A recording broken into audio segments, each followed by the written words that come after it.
the whole George Perlis recruited you, but Saban recruited Herb. But Herb told me specifically he was at Michigan State because of you. Correct. Correct. I think.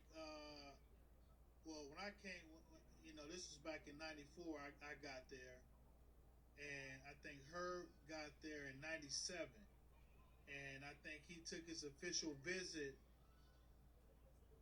either '96 or '96. One of the I can't remember, and he ended up committing to us because he had Ohio State as well, and he was thinking about going there, but he ended up committing to Michigan State because of me. Just because of you. He told me that. He said that. He said, I. Matter of fact, me and him we were driving somewhere. I can't remember where, and he said, I am a Michigan State Spartan. I love Michigan State because of Aunt Campbell, and that just blew me away right there. Like, Yeah, obviously, he loves you anyway, you know. yeah, yeah. So, okay, so here we go. I just want to introduce you. This is number 3, superstar, D-back, defensive back, cornerback for Michigan State Spartans, Amp Campbell. Thanks for joining Unsportsmanlike Conduct, Amp. No So, problem. you are, in high school, you were named to the Parade All-American, USA Today All-American in both USA Today and Parade, both national All-Americans. And you were ranked number 1 as the nation's premier defensive back in the entire United States. You had offers from, tell us where you had offers from other than Michigan State. Florida, Florida State, Nebraska, Colorado at the time. I mean, pretty much everywhere. I mean, I had a lot of offers, but I only took 4 official visits. And where were those 4 visits? I took obviously one at Michigan State, one at Florida, one at Colorado, and one at Nebraska. Now, for a lot of people who are younger viewers of the show, they're like Nebraska and Colorado, they're garbage. In 1994, if I'm not mistaken, Bieniemy and them had just won a national championship, so they were on top of the mountain. And Tommy Frazier was at Nebraska, if I'm not mistaken, and they were making noises in national champions. Correct. Actually, like a lot of guys from our area, we all from the same area. Tommy, Rivalry High School as well. Played against him in high school. So a lot of guys from that area, our area, was at Nebraska. So I ended up taking a visit out there, and fell in love with the place. But I just felt like it wasn't the place for me because it was too many people there that I knew. So I decided to open up. I mean, I didn't commit or anything, but just continue my recruiting process. And who do you know in East Lansing prior to starting at Michigan State? No one. And how is it that Michigan State got Aunt Campbell on their radar? It's kind of an interesting story. When I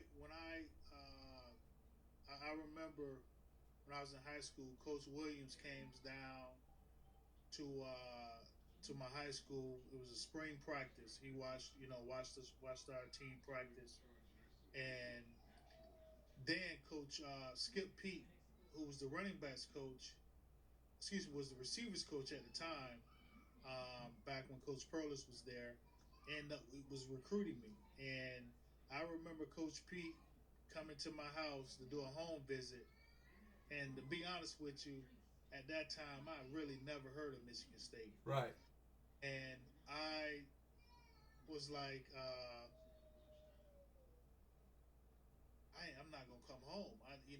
He was there waiting at the house, and I said, I'm not going to Michigan State, and decided, hey, I'm not gonna go home, and kind of sprung that thing out a little bit for a while. And by the time I ended up coming home, I was like, there's no way he's gonna still be there, and Coach P was still sitting at the house waiting on you. Yep, and I ended up taking a visit that weekend. Man, had a great time. met some great people.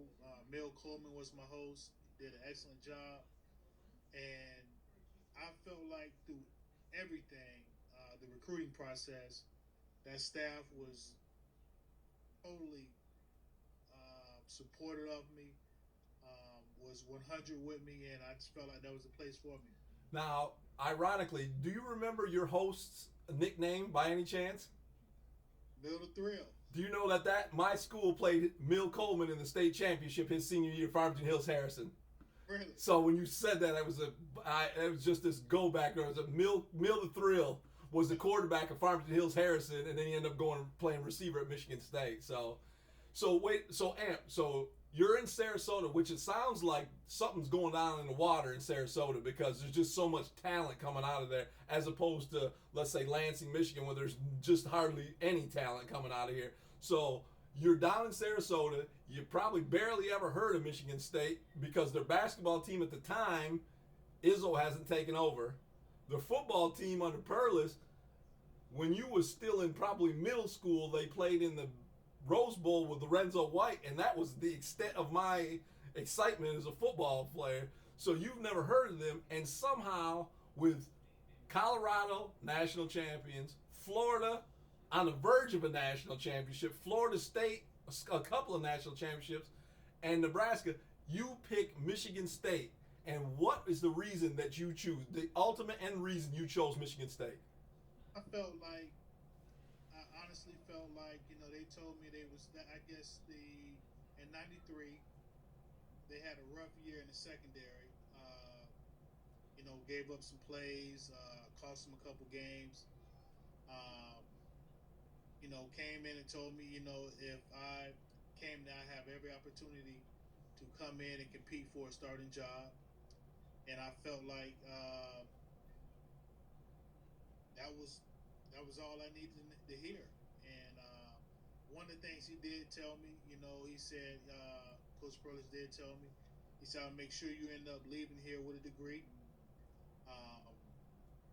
Also, I want to make sure you understand as well, nothing's going to be promised to you, but you'll have an opportunity to compete for a starting job. And as he said, with your talent, I think you come in and help us right away. And also what helped was, he pulled out those Super Bowl rings and the home visit. Uh-huh. So he said, I can also, pretty much probably help you get to the next level. So that was a big deciding factor too. And plus, that made me think about, hey, I really probably need to get away from the state of Florida and come to Michigan State, and because I have family in Detroit as well, so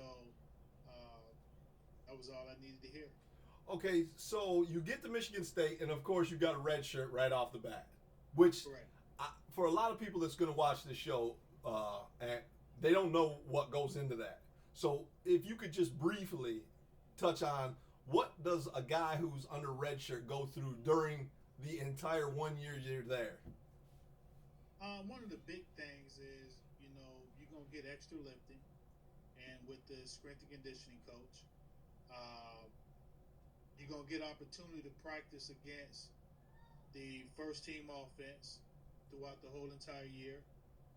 So, believe it or not, you're going to mature as well as a player and as a individual on and off the field. So, to be honest with you, my freshman year, I was very disappointed that I did redshirt. But in the long run, it was the best thing that probably could have ever happened to me was to get in that red shirt to prepare me for my future in college and playing the game of football. Is it hard to see all those guys out there in practice and know that on Saturday they're going to go play and you're not? When you're redshirting, does that suck? Oh yeah, it's very hard, especially for myself it was, especially coming from a highly talented program down in Sarasota, Riverview, and then getting the opportunity.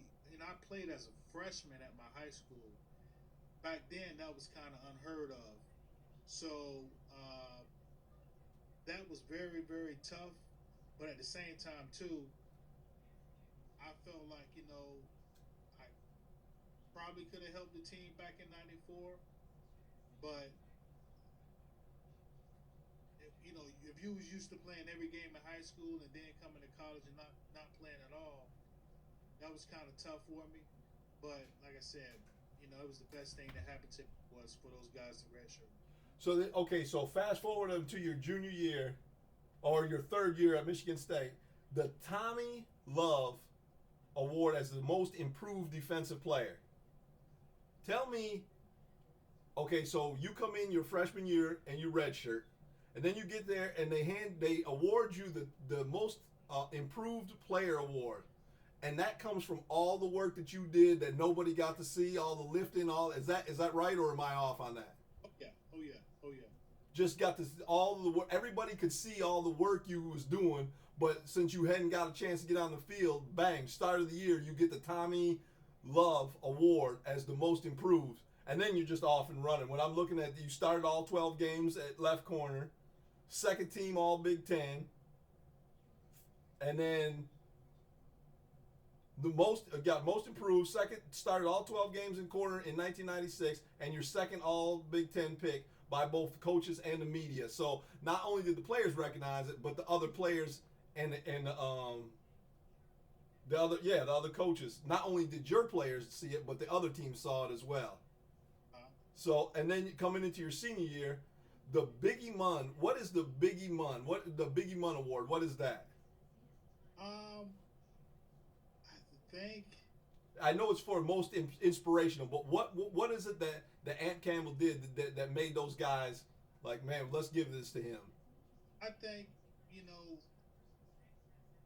for what the guys knew, what I went through in '98. Breaking my neck out there in Oregon, and coming back and rehabbing my butt off. Wait, and you got that award before the '98 season, did you? Um, no, I think Maybe I skipped ahead too far then because I want to stay in order right now. it was. Yeah, I think it was in '99. I got it. Okay, I stand corrected. So, okay, so one of 6 players elected captain prior to the 1990. So you were a captain before that Colorado State game. Correct. No, I was a captain in '98. Yes. So Colorado State, you guys open up against Colorado State. Everybody's expecting Michigan State to come out and just thump them, and they end up getting down. And the entire fan base, I don't know if you remember this, Ant, but they was angry. Oh yeah. I'm part of the fan base. We were angry. I can totally I can agree with you on that as well. The crazy thing about that is believe it or not, after that game, that Sunday, Coach Saban called me into his office after that game as a captain and had a clip of a play on that game sitting on this big screen, as in, hey, you could have made this play. A GM, a scout or a GM, somebody asked him a question about me, and he said, "How can I explain this to him? That you didn't go all out and try to make this play." And I just remember apologizing and saying this will never happen again, and and I can tell you once we get going into the '99, I can explain to you about it. So, okay, so the very next game that you go into is at Oregon. And it's obviously, I watched the clip 100 times because I really wanted to see what was happening. You lined up out wide with the receiver just like you did on every play, but you see that it's a running play to your side. You break off from the receiver, and you go up and